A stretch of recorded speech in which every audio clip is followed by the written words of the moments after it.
अस्सलाम वालेकुम नाज़रीन, आप देख रहे हैं जोत न्यूज और मैं हूं एम एल आरिक डेली इशूज के साथ। नाज़रीन, दो चीजों पे बात करेंगे। एक तो ये है कि एक बहुत बड़ा तोशा खाना का एक नया स्कैंडल इमरान खान साहब का सामने आया है, 5 से 6 अरब रुपए मालियत के जेवरात का, उस पर बात करेंगे। और इससे कबल ये जो स्कैंडल सामने आया, इससे कबल ही इमरान खान साहब ने एक न्यूज कॉन्फ्रेंस की। उस न्यूज कॉन्फ्रेंस में इमरान खान साहब ने कहा है कि 17 तारीख को असेंबली तहलील करने का वो ऐलान भी करेंगे। उन्होंने साबिक army chief retired general Qamar Javed Bajwa के ऊपर मुल्क दुश्मन होने का एक इल्जाम आयद किया है। और साथ ही साथ उन्होंने कहा है कि मैं तो चाहता हूं कि एस्टेब्लिशमेंट न्यूट्रल रहे, क्योंकि एस्टेब्लिशमेंट न्यूट्रल रहेगी तो वो मुल्क के लिए बेहतर होगा। अब बात करेंगे कुछ इमरान खान साहब की माजी के हवाले से भी, माजी में वो क्या क्या कहते थे एस्टेब्लिशमेंट के मुतल्लिक, जनरल रिटायर्ड कमर जावेद बाजवा के मुतल्लिक, और कई सारी चीजें इन्होंने अपनी न्यूज कॉन्फ्रेंस में बताई है। लेकिन ये जो एक बहुत बड़ा स्कैंडल जो तोशा खाना का आया है 5 से 6 अरब रुपए का, खुसूसन इस पे थोड़ी सी पहले रोशनी डालेंगे, उसके बाद हम आगे बढ़ेंगे जो इमरान खान साहब ने न्यूज कॉन्फ्रेंस की है। तो चलते हैं, शुरू करते हैं। आपके सामने सारे हकायक रखता हूं, फिर आप अपनी राय दीजिएगा उस पर। जैसा कि मैंने अपने इंट्रो में कहा कि इमरान खान साहब के खिलाफ एक और नया स्कैंडल तो तोशा खाना से अपना रिलेटेड है, वो सामने आया। क्योंकि न्यूज कॉन्फ्रेंस के दौरान इमरान खान साहब ने कहा कि तोशा खाना का जो केस है वो साफ और शफाफ, अगर नोयत से देखा जाए तो ये मैंने जो तोशा खाना में से जो मैंने तहफ़ खरीदे वो बिल्कुल कानून के दायरा कार में रहकर, और कानूनी एतबार से मैंने कोई उसमें गलती नहीं की, और मैंने उसमें रकम अदा की है, वो जायज तरीके से मैंने वो उसमें काम किया है। उन्होंने जो मौजूदा इलेक्शन कमिश्नर हैं उनके मुतल्लिक कहा है कि अगर वो साफ और शफाफ तहकीकात इस पे जब होगी, इनसे केस हटेगा इलेक्शन कमीशन से, तो इंक्वायरी बैठेगी, तो उसमें मैं बिल्कुल क्लियर करार पाऊंगा। लेकिन ये जो 5 से 6 अरब रुपए का ये जो स्कैंडल आया है, ये कामरान शाहिद ने अपने प्रोग्राम ऑन द फ्रंट में उन्होंने ये इंकशाफ किया है। एक गवर्नमेंट की जो रिपोर्ट है वो उन्होंने सामने रखी है। उस रिपोर्ट के अंदर कई सारे तहफ़ का जिक्र है, कई सारे कीमती जेवरात का जिक्र है, हीरों का जिक्र है। उसमें येलो कलर के हीरे, व्हाइट कलर के हीरे, ग्रीन कलर के हीरे और काफी सारा एक कीमती सोना जो है उसका जिक्र किया है। उसको बेचा गया है, कम कीमत में बेचा गया है, उसकी रिपोर्ट बनवाई गई है। जैसा कि पहले वो घड़ी वाला मामला था, उस घड़ी के मुतालिक भी इमरान खान साहब ने झूठ बोला, और एक शफीक नामी शख्स के हवाले से उन्होंने कहा कि हमने इस्लामाबाद में उसको बेची थी, लेकिन बाद में वो शफीक नामी शख्स की भी मुबैना वीडियो सामने आई। तो उन्होंने कहा कि जी मेरे ऊपर ये ना मेरे दस्तखत है और ना ही ये मेरी हैंड राइटिंग है। तो ऐसे ही इमरान खान साहब का एक और जो स्कैंडल, ये जो मैं आपको बता रहा हूं कि स्कैंडल आया है, उस स्कैंडल के अंदर जो रकम बताई गई है वो कम है, बल्कि उन जेवरात की मालियत है वो ज्यादा है। अब पहले तो ये जो यानी मामला जो है ये 2020 का है। सितंबर 2020 में सऊदी अरब के वली अहद ने साबिक वजीर आजम इमरान खान साहब और उनकी अहलिया बुशरा बेगम के लिए इंतहाई कीमती तहफ भेजे। उन तहफ में जेवरात हैं। अब उसमें क्या है कि कैबिनेट डिवीजन ने उसी प्राइवेट डीलर से उसकी मालियत 18 मिलियन रुपए लगवाई, और इमरान खान ने सिर्फ 9 मिलियन रुपए अदा करके उसे अपने पास रखा। अब ये कैबिनेट डिवीजन ने किससे लगवाई? एक प्राइवेट बंदा था।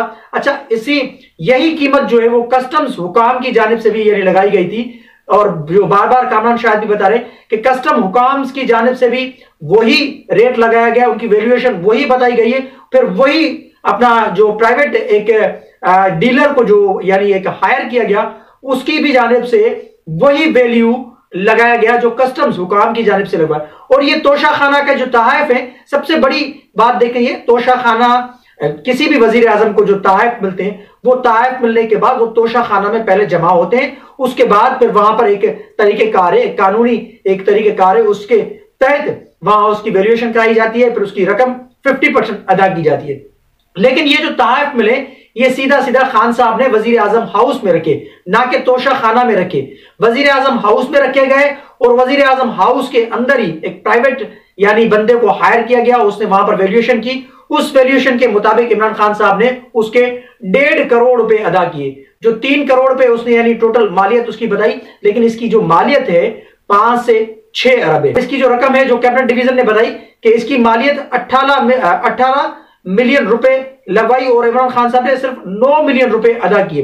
अब जबकि लंदन और पेरिस के ज्वेलर्स के मुताबिक इसकी मालियत तकरीबन 5 से 6 मिलियन यूरो यानी 1.2 अरब से लेकर 1.5 अरब रुपए बनती है। कैबिनेट डिवीजन ने कस्टम्स के पर्सनल अप्रेजर्स और सैटेलाइट टाउन रावलपिंडी में एक नामालूम प्राइवेट डीलर के जरिए इसकी कीमत 5.9 मिलियन रुपए लगाई, जिसकी इमरान खान साहब ने यानी उसकी आधी कीमत अदा की। यानी बताया जा रहा है कि 3 करोड़ रुपए टोटल इसकी मालियत दिखाई गई, फिर इमरान खान साहब ने 1.5 करोड़ रुपए में इसको परचेज किया। हालांकि इसकी लंदन और पेरिस के जो ज्वेलर्स हैं वहां पर इसकी तकरीबन जो है ना मालियत है 5 से 6 मिलियन यूरो की बताई जा रही है। तो मकसद कहने का ये कि इमरान खान साहब ने यहां पर भी एक बहुत बड़ा गबन किया है। ये जो बहुत बड़ा स्कैंडल जो आपके सामने रख रहा हूं, ये बहुत बड़ा स्कैंडल है। इमरान खान साहब कह रहे हैं कि मैं सादिक और अमीन हूं, और वो फिर दोबारा कह रहे हैं कि अगर इलेक्शन कमीशन जो इलेक्शन कमिश्नर है, जो आलाकार बना हुआ है नून लीग का, बकौल इमरान खान साहब के, कि इससे अगर केस निकल जाए, जो कि मुझे सिर्फ टेक्निकल नॉकआउट करने के चक्कर में है, नून लीग का आलाकार बना हुआ है, मुझे टेक्निकल नॉकआउट करके मुझे नाअहल किया जाएगा सिर्फ तोशा खाना के केस के अंदर। हालांकि ये तोशा खाना पहले तो घड़ी वाला मामला था, लेकिन अब ये और एक स्कैंडल आया है जिसमें कई सारे यानी 5 से 6 अरब रुपए के मालियत के जेवरात हैं वो सामने आए, और इसमें इमरान खान साहब ने टोटली 3 करोड़ के लगभग या 3 करोड़ से ज्यादा जो पैसे इसके अदा किए हैं, ना कि उसकी जो मालियत जो बनती है जो इमरान खान साहब को अदा करनी चाहिए थी वो नहीं। 50% जो इमरान खान साहब ने अदा किए वो 9 मिलियन रुपए की अदायगी की गई, जबकि इसकी मालियत 18 मिलियन रुपए की यानी डीलर्स ने बताई गई। बहरहाल लंदन और पेरिस के अंदर जो है मालियत इसकी मुख्तलिफ है, और डीलर ने इसकी मालियत मुख्तलिफ दिखाई, फिर उस मालियत के हवाले से इमरान खान साहब ने आधे पैसे अदा किए। तो ये एक और स्कैंडल इमरान खान साहब के मुतल्लिक है तोशा खाना का। तो इमरान खान साहब, अब आपने इलेक्शन कमिश्नर को तो बता दिया कि आप वो नून लीग का आलाकार है, लेकिन ये जो रिपोर्ट आई है उस रिपोर्ट के अंदर जो आपने तहफ़ ली है, जो आपकी एहलिया हैं बुशरा बीबी साहिबा, उनको ये जो सऊदी वली अहद या खलीजी ममालिक से जो तोहफे मिले वो आपने तोशा खाना में नहीं रखे और फिर वहां से आपने परचेज किए कम कीमत में। तो ये घड़ी वाला मामला अलग हो गया और ये मामला अलग हो गया। अब आते हैं इस पे, जो इमरान खान साहब ने एक जो न्यूज कॉन्फ्रेंस की है, उस न्यूज कॉन्फ्रेंस में इमरान खान साहब ने साबिक आर्मी चीफ के मुतालिक इल्जामात लगाए और 17 दिसंबर को असेंबली तोड़ने का ऐलान करेंगे। अभी 17 दिसंबर को वो ऐलान करेंगे, एक जलसा है या रैली है, उस रैली के अंदर वो ऐलान करेंगे, तोड़ेंगे नहीं, तोड़ने का ऐलान करेंगे। अभी भी वो मशावत कर रहे हैं लेकिन वो तोड़ेंगे नहीं, 17 दिसंबर को वो ऐलान करेंगे। लेकिन इसमें उन्होंने क्या कहा है, ये सारी चीजें आपके सामने रखो। पाकिस्तान तहरीक इंसाफ के चेयरमैन इमरान खान का कहना है कि अगर जल्द इलेक्शन ना हुए तो मुल्क में इंतशार होगा। 17 दिसंबर को अपने खिताब में पंजाब और खैबर पख्तूनख्वा असेंबलियां तोड़ने की तारीख दूंगा।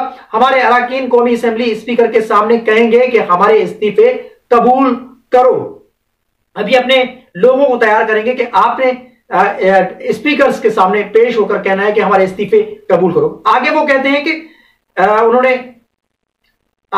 हैं कि अदलिया और फौज को मुखातिब करके कहा कि खुदा का वास्ता है, अगर आपको मुल्क की फिक्र है तो साफ और शफाफ इलेक्शन की तरफ लेकर जाएं। अब इससे कबल वो कहते हैं कि जी मैं तो चाह रहा हूं कि मैं एस्टेब्लिशमेंट से कोई मदद नहीं लेना चाहता, ना ही मेरा कोई इरादा है कि मैं एस्टेब्लिशमेंट से मदद दूं, लेकिन मैं चाहता हूं कि एस्टेब्लिशमेंट न्यूट्रल रहे। अगर एस्टेब्लिशमेंट न्यूट्रल रहती है तो ये मुल्क के लिए बेहतर होगा। अब दूसरे लम्हे में ये कहते हैं कि फौज और अदलिया इसमें किरदार अदा करे, मुल्क को इंतशार में डालने के बजाय मुल्क को साफ और शफाफ इलेक्शन की तरफ लेकर जाएं। अब ये इलेक्शन जो कराना है वो फौज का और अपना अदलिया का काम नहीं है, ये इलेक्शन कमीशन का काम है और मौजूदा हुकूमत का काम है। वो इलेक्शन की तारीख अनाउंस करेंगे, एक सेटअप बनेगा जो केयर टेकर सेटअप होता है वो बनेगा। उसके बाद जाहिर सी बात है फिर आम इंतखाबात होंगे। अगर आम इंतखाबात होते हैं तो वो हुकूमत वक्त कराएगी, यानी सियासी जमातों का ये काम है, ये पार्लियामेंट का काम है कि वो इलेक्शन कराएं, ना कि फौज और अदलिया का। एक लम्हे में आप कहते हैं कि वो न्यूट्रल हो, लेकिन माजी में आपने न्यूट्रल्स को जानवर कहा, आपने मीर जाफर और मीर सादिक कहा, आपने चोर और चौकीदार कहा, आपने कई सारे अलकाबात दे। तो आपने एक और बहुत बड़ा यूटर्न ले लिया है न्यूट्रल्स के हवाले से। अब आप चाह रहे हैं कि फौज न्यूट्रल रहे, लेकिन दूसरे लम्हे में आप कह रहे हैं कि नहीं जी फौज को किरदार अदा करना चाहिए। आगे कहते हैं कि आगे कहते हैं कि वो एस्टेब्लिशमेंट से कोई मदद नहीं मांग रहे, सिर्फ ये चाहते हैं कि एस्टेब्लिशमेंट न्यूट्रल हो। इमरान खान ने साबिक army chief general retired Qamar Javed Bajwa पर मुल्क से दुश्मनी का इल्जाम भी लगा दिया।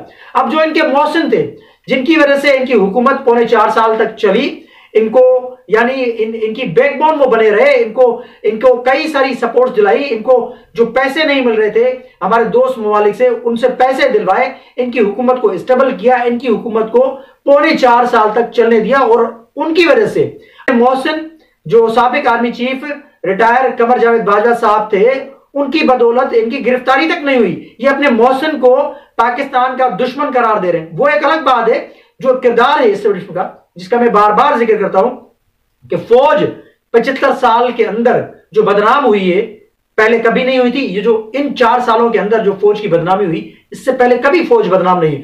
फौज का भले ही किरदार रहा है सियासत के अंदर, लेकिन इमरान खान साहब को लाने और इमरान खान साहब को निकालने के बाद जितनी फौज की रुसवाई हुई, ये तारीख में कभी नहीं, क्योंकि फौज ने सियासत के अंदर मुदाखलत की, तो जिसकी वजह से ये फौज को आज ये तनकीद का सामना करना पड़ रहा है, या फौज की जो रुसवाई हुई है ये इसी वजह से हुई है। तो इमरान खान साहब अब अपने मोहसिन को मुल्क दुश्मन करार दे रहे हैं। इमरान खान ने साबिक army chief retired general Qamar Javed Bajwa पर मुल्क से दुश्मनी का इल्जाम भी लगा दिया।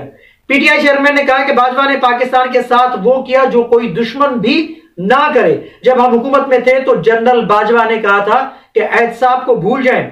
दुनिया जानती है कि पीपल्स पार्टी और मुस्लिम लीग नून को जनरल मुशर्रफ ने एनआरओ 1 और जनरल बाजवा ने एनआरओ 2 दिया। देखिए, अब बात यह है कि अगर बाजवा साहब ने आपको मशवरा दिया था कि आप एहतसाब को छोड़ें, तो उस वक्त वो नौयत कुछ और थी, आपकी हुकूमत नहीं थी। मैंने अपने पहले वाले शुरू वाले वीडियोस में बार बार कहा है कि इमरान खान साहब, अगर आप अपनी पॉलिसी पे फोकस करते और पॉलिसी को बेहतरीन किस्म की पॉलिसी बनाते मुल्क के हवाले से, और आप सिर्फ काम करते, आप इनकी पकड़ धकड़ सारे जो आपने महाज खोल दिए, एक दुश्मनी पे आप उतर आए, आप दुश्मनी पे भी उतर आए। आप अब जनरल रिटायर बाजवा के रिटायरमेंट के बाद कह रहे हैं कि आपको उन्होंने कहा कि ये चोर हैं, इन्होंने डकैती की है, इन्होंने करप्शन किए, लेकिन फिर आपने क्या किया? आपने कहा कि नेब उनके पास था, एफआईए उनके पास था। जब आपके पास अख्तियारात नहीं थे तो उस वक्त आपको हुकूमत छोड़ देनी चाहिए थी, ना कि पौने 4 साल आपने जो हुकूमत की। अब आप कह रहे हैं कि जी उन्होंने हमें ऐसा किया, उन्होंने हमें ऐसा कहा तो हमने किया। फिर भाई आपने क्यों कहा, आपने क्यों किया ऐसा? बाजवा साहब ने आपको सही कहा था कि उस वक्त आप एहतसाब को छोड़ते, आप सिर्फ फोकस करते अपनी हुकूमत को, पाकिस्तान की तरक्की के लिए आप काम करते, अपनी एक बहुत बेहतरीन किस्म की पॉलिसी बनाते जो आपकी हुकूमत को भी आगे लेके चलती, पाकिस्तान को भी आगे लेके चलती। आज जो पाकिस्तान के अंदर मुआशी बहरान है, जो सियासी अदम इस्तेहकाम की सूरत हाल है, उसकी भी जड़ आप ही हैं। वो आपकी वजह से बार बार हम बोलते हुए आ रहे हैं। मेरे से कई सारे व्लॉगर, मेरे से कई सारे लोग ऐसे बोलते हुए आ रहे हैं, कई सारे सीनियर सहाफी कहते हुए आए हैं कि अगर इमरान खान साहब अपनी उस वक्त हार तस्लीम कर लेते और अपोजिशन का किरदार अदा करते तो आज पाकिस्तान की ये सूरत हाल नहीं होती। बहरहाल इमरान खान साहब ने फिर दोबारा कहा है कि एस्टेब्लिशमेंट और अदलिया इलेक्शन, साफ और शफाफ इलेक्शन कराने में किरदार अदा करें, लेकिन दूसरे लम्हे में वो ये कह रहे हैं कि फौज न्यूट्रल रहे तो अच्छा है, मुल्क की सियासत के लिए और मुल्क के लिए अच्छा है। तो इमरान खान साहब, आप एक ही लम्हे में एक बात कहते हैं और फिर दूसरे लम्हे में अपनी बात को घुमा लेते हैं, तो बहुत बड़ा यूटर्न आप ले लेते हैं। और जो आपके खिलाफ ये जो दूसरा स्कैंडल, एक और नया स्कैंडल जो है 5 से 6 अरब रुपए का, अब ये भी आपके गले में अटकने वाला है, क्योंकि आपने इसमें भी गबन किए बकौल आपके कि आप साफ और शफाफ हैं और आपको सादिक और अमीन का जो सर्टिफिकेट हासिल है, अब उसकी कोई जरूरत नहीं होगी, क्योंकि ये आपकी सादिक और अमीनी का ये बहुत बड़ा सर्टिफिकेट जो है ये कामरान शाहिद ने निकाला है, ये आपके गले में आएगा और ये आपको बिल्कुल टेक्निकल नॉकआउट कराने के हवाले से ये बिल्कुल बहुत बेहतरीन किस्म का साबित होगा। अगर हुकूमत ने इसमें संजीदगी ली और अगर सारे इदारों ने काम अपने कानूनी दायरा कार में रहकर किया तो बिल्कुल आप नाअहल हो जाएंगे, क्योंकि आपने अपने जो ताइफ है वो डिक्लेयर नहीं किए, उनसे जो रकम ली है वो आपने डिक्लेयर नहीं की थी। इलेक्शन कमीशन के अंदर एक कानून है, उस कानून को फॉलो करना बेहद जरूरी होता है। जब आप इलेक्शन लड़ते हैं तो आपको अपने असासाजात जो हैं वो डिक्लेयर करने होते हैं, लेकिन आपने डिक्लेयर नहीं किए, तो इस वजह से आपके खिलाफ ये तोशाखाना का रेफरेंस दायर हुआ है और तोशाखाना के अंदर जो आपके खिलाफ केस है वो जाहिर सी बात है उसमें आपकी नाअहली हो सकती है। तो मैंने आपके सामने इमरान खान साहब के मुतालिक ये तोशाखाना का एक नया स्कैंडल जो है वो भी, और उनकी न्यूज कॉन्फ्रेंस के अंदर जो उन्होंने बातें की है असेंबली तहलील करने के हवाले से उन्होंने बात की, बाजा साहब के हवाले से उन्होंने बात की, और मौजूदा एस्टेब्लिशमेंट से जो उन्होंने तवक्कुआत रखी हैं कि एस्टेब्लिशमेंट किरदार अदा करे और साफ और शफाफ इलेक्शन कराने में भरपूर किरदार अदा करे, तो ये नामुमकिन है, ये नहीं हो सकता है। इलेक्शन कराना काम सियासी पार्टियों का काम है और पार्लियामेंट के अंदर जो लोग बैठे हैं वो इलेक्शन करा सकते हैं, ना कि अदलिया और फौज। तो आप फिर दोबारा गलत ट्रैक पे जा रहे हैं, अपने आप को सही ट्रैक पे लेके आए, इनके साथ बैठे और जो रिफॉर्म्स हैं इलेक्शन के हवाले से उनमें आप किरदार अदा करें, तो फिर इलेक्शन होंगे और इलेक्शन अपने मुकर्ररा वक्त पे होंगे। ये आप भी देख लीजिएगा, आप जितनी भी चाहे कोशिश करें, लेकिन ऐसा मुमकिन नहीं होगा क्योंकि फौज ने इनकार कर दिया है। फौज ने कहा है कि हम कोई सियासत में मुदाखलत नहीं करेंगे, कोई हम किरदार अदा नहीं करेंगे। तो कमेंट सेक्शन में अपनी राय का इजहार जरूर कीजिएगा। तब तक के लिए अल्लाह हाफिज।